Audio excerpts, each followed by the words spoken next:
Friends, welcome back to my channel. I hope आप सबकी board exam की preparation अच्छी चल रही होगी। आज हम कर रहे हैं प्रीवियस ईयर्स एमसीक्यू सीरीज का एक नया टॉपिक जो कि है रे ऑप्टिक्स। और ray optics exam point of से बहुत इंपॉर्टेंट चैप्टर है।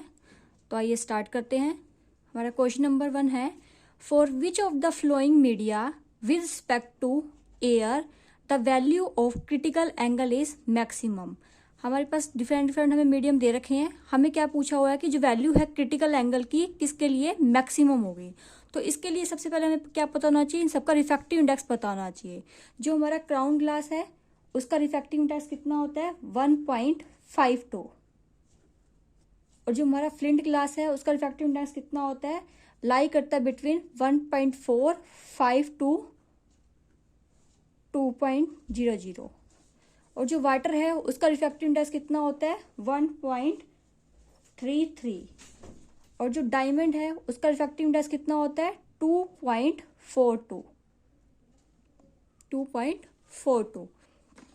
हमारा फॉर्मूला होता है जो रिफ्रैक्टिव इंडेक्स का, क्वेश्चन नंबर 1, रिफ्रैक्टिव इंडेक्स और हमारे पास क्रिटिकल एंगल कैसे रिलेटेड होते हैं, साइन सी इक्वल टू 1 में म्यू। म्यू हमारा रिफ्रैक्टिव इंडेक्स, सी हमारा क्रिटिकल एंगल। तो रिफ्रैक्टिव इंडेक्स सबसे कम किसका है, इसमें हम देख सकते हैं रिफ्रैक्टिव इंडेक्स चारों मीडियम में से crown glass, flint glass, water और डायमंड, सबसे कम किसका है, वाटर का। तो यानी जिसका रिफ्रैक्टिव इंडेक्स कम होगा उसका क्रिटिकल एंगल क्या होगा, ज्यादा होगा। तो वाटर के केस में रिफ्रैक्टिव इंडेक्स वाटर का हमारे पास कितना है 1.33। म्यू की वैल्यू क्या है, म्यू फॉर वाटर क्या है, स्मॉल है। Mu for water is small, therefore जो हमारा साइन सी इज लार्ज या मैक्सिमम। तो हमसे यही पूछा था कि which of the flowing media with respect to air the value of critical angle is maximum. तो किसका मैक्सिमम होगा, जिसका रिफ्रैक्टिव इंडेक्स कम होगा। रिफ्रैक्टिव इंडेक्स कम किसका, वाटर का। तो ऑप्शन सी क्या हो जाएगा हमारा right answer. Now question number 2. In question number 2, the critical angle of a pair of a medium A and medium B और refractive indices 2 and 1 respectively are. हमसे क्या पूछा हुआ है, इसमें क्रिटिकल एंगल पूछा हुआ है हमसे। रिफ्रैक्टिव इंडेक्स हमें दे रखा है मीडियम ए और बी का, हमसे क्रिटिकल एंगल पूछा है। तो हमें फॉर्मूला भी हमने लिखा ही था क्वेश्चन नंबर 1 में, सेम वही फॉर्मूला हम यहाँ अप्लाई करेंगे। साइन सी हमारे पास किसके इक्वल होता है 1 में म्यू के इक्वल, और साइन सी म्यू की वैल्यू हमें गिवन है इक्वल टू 1 में 2।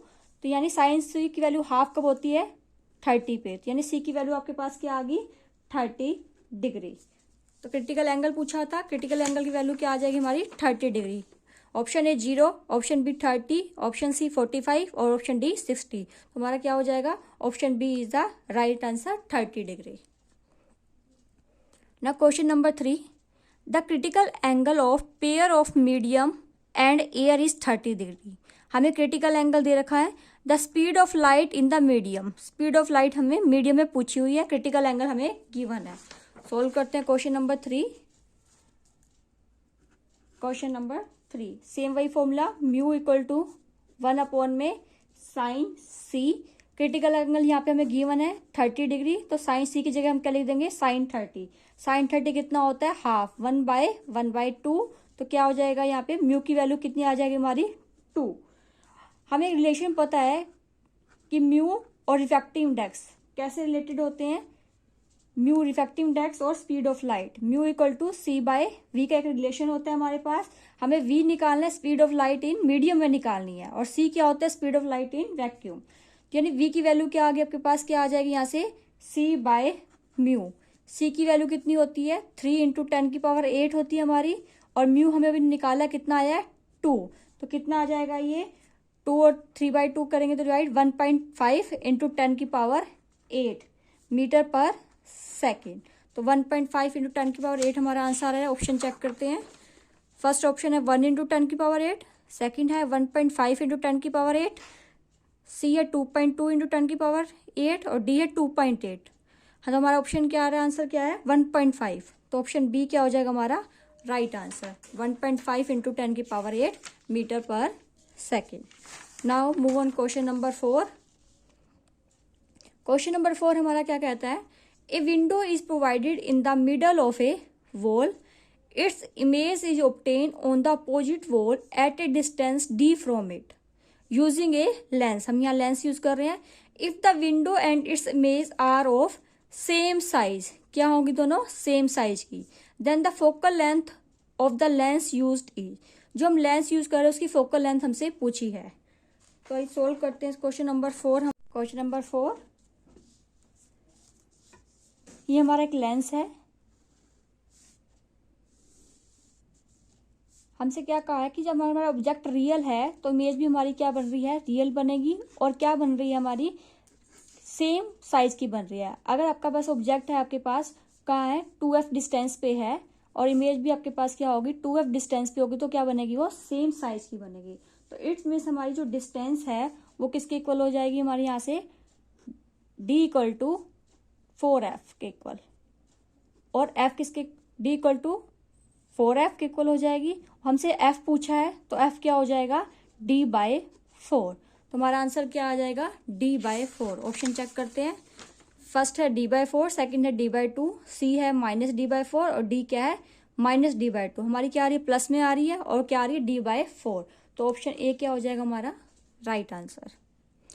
Now question number 5, a thin converging lens of focal length 10 centimetre and a thin diverging lens of focal length 20 centimetre. Converging lens और डाइवर्जिंग लेंस दोनों की focal length हमें given है, are placed कोएक्सियली in contact में रखा हुआ है उनको। The power of the combination is, हमसे क्या पूछा हुआ है, पावर पूछी हुई है। क्वेश्चन नंबर 5, F1 हमें गिवन है 10 सेंटीमीटर, और F2 क्या है हमारे पास, डाइवर्जेंस लेंस, और डाइवर्जेंस लेंस की फोकल लेंथ क्या होती है, नेगेटिव, और कन्वर्जिंग लेंस की क्या होती है, पॉजिटिव। तो यहाँ हमने पॉजिटिव लिया है कन्वर्जिंग के लिए, और डाइवर्जिंग के लिए हम क्या ले रहे हैं, नेगेटिव। तो क्या ये -20 सेंटीमीटर। कैसे रखे हैं, both lens are placed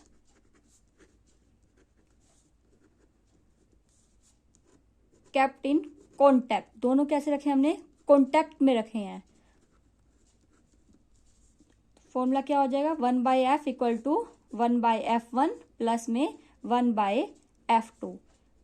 1/f1 कितना गिवन है हमें, 10, 1/10 ये कितना है, -1/20। सॉल्व करेंगे तो इसको कितना आ जाएगा, 22 - 1, यानी क्या आ गया, 1/20। 1/f की वैल्यू हमारे पास 1/20 आई है, तो f की क्या हो जाएगी, 20 सेंटीमीटर। अब फोकल लेंथ हमें किसमें गिवन है, सेंटीमीटर में। हमें फाइंड आउट क्या करना है, पावर। पावर क्या होती है, रेसिप्रोकल ऑफ फोकल लेंथ, लेकिन हमें यहाँ पे सेंटीमीटर में गिवन है, तो क्या हो जाएगा, 100 डिवाइड बाय f, और f किस में गिवन है हमें, सेंटीमीटर में। तो क्या आ जाएगा, ये 100 डिवाइड बाय 20, कितना आ गया, +5 डायोप्टर। तो हमारा आंसर क्या आया, +5। ऑप्शन चेक करते हैं। फर्स्ट ऑप्शन -5 है, सेकंड है +5। हाँ, तो हमारा क्या आ रहा है, +5। ऑप्शन बी क्या हो जाएगा हमारा राइट आंसर। ना question number 6, an equiconcave lens of focal length f is cut into 2 identical parts.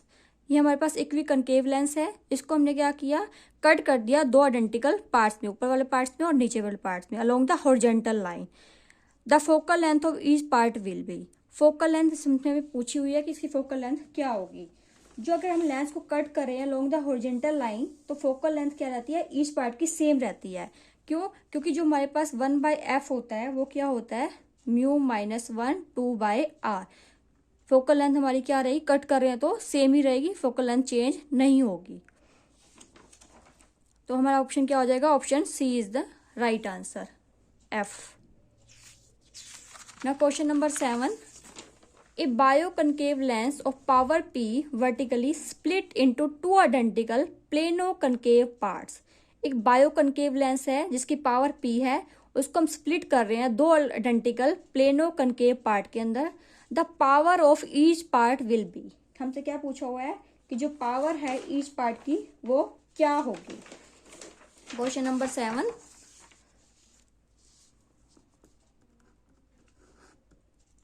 सबसे पहले हम लिख रहे हैं बायोकनकेव लेंस के लिए, for a bio concave lens 1/f किसके इक्वल होगा हमारे पास, μ-1 1/2 माइनस आर, कनकेव के लिए हमारे पास R1 की वैल्यू क्या होती है नेगेटिव, माइनस 1 अपॉन में आर। सेम टाइप के हैं दोनों, म्यू माइनस 1 और यहाँ क्या आ जाएगा माइनस 2 बाय आर। इसको हम लिख सकते हैं minus 2 mu minus 1 by R. अब किसके लिख लेंगे हम, for a plano convex lens की बात कर रहे हैं, प्लेनो कनकेव की, प्लेनो कनकेव लेंस की फोकल लेंथ क्या हो जाएगी 1 अपॉन में F dash mu minus 1। Plane के लिए हमारे पास क्या होता है रेडियस कर्वेचर इन्फिनिटी, और कनकेव के लिए क्या होता है हमारा नेगेटिव ही होता है, माइनस आर और माइनस 1 अपॉन में इन्फिनिटी। इसको सोल्व कर रहे हैं तो क्या आ रहा है 1 बाई इन्फिनिटी तो 0 ही हो गया, तो म्यू माइनस 1 अपॉन में आर। अब हमें पता चल रहा है कि यहाँ से हम देख सकते हैं कि ये क्या है आपके पास, ये वाली टर्म इसकी क्या है ट्वाइस है, इसका 2 टाइम्स है। जब हम बायो कनकेव लेंस ले रहे हैं तो इट मीन्स जो फोकल लेंथ है एफ डैश जो हमारी है वो क्या आ रही है हमारे पास 2 टाइम हो जाएगी हमारी एफ की। 1 बाई एफ डैश इसके इक्वल है, एफ डैश करेंगे तो इंक्रीज हो जाएगी ये। एफ डैश क्या आ गया आपके पास 2f आ रही है यहाँ से हमारे पास, और पी डैश क्या आ गया हमारे पास, फोकल लेंथ क्या होता है पावर क्या होती है इनवर्सली प्रोपोर्शनल होती है फोकल लेंथ की, इसका अपोजिट हो जाएगा। एफ डैश क्या है 2 टाइम्स है तो पावर पी डैश क्या हो जाएगी कम हो जाएगी, कितना भाई 2 टाइम क्या हो जाएगी कम हो जाएगी, तो पी डैश क्या हो जाएगा p बाय 2 आ जाएगा हमारा। तो आंसर चेक करते हैं हम, फर्स्ट है 2p, सेकंड है p बाय 2, सी है p और d है p बाय रूट 2। तो हमारा क्या आ रहा है p by 2। Option B is the right answer.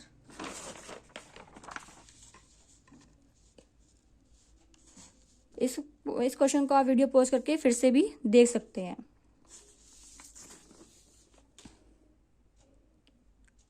Question number 8, beams of red light, blue light, yellow light and violet light are incident on a convex lens one by one. Which of them converges nearest to the lens? जो आपके पास red light है, blue light है और yellow light और violet light are incident हो रही है कन्वेक्स लेंस पे 1 by 1. Which of them converge nears to the lens? Lens के सबसे पास कौन सी कन्वर्ज होगी?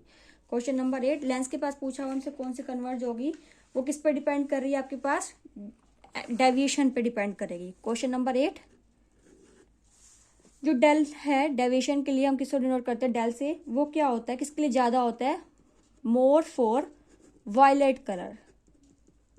वायलेट कलर के लिए क्या होता है डेल्टा की वैल्यू जो होती है डेल की वैल्यू वो क्या होती है ज्यादा होती है।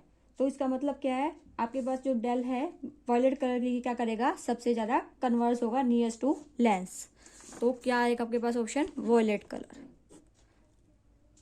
क्योंकि डेल का फॉर्मूला हमारे पास क्या होता है del equal to mu minus 1 into में ए।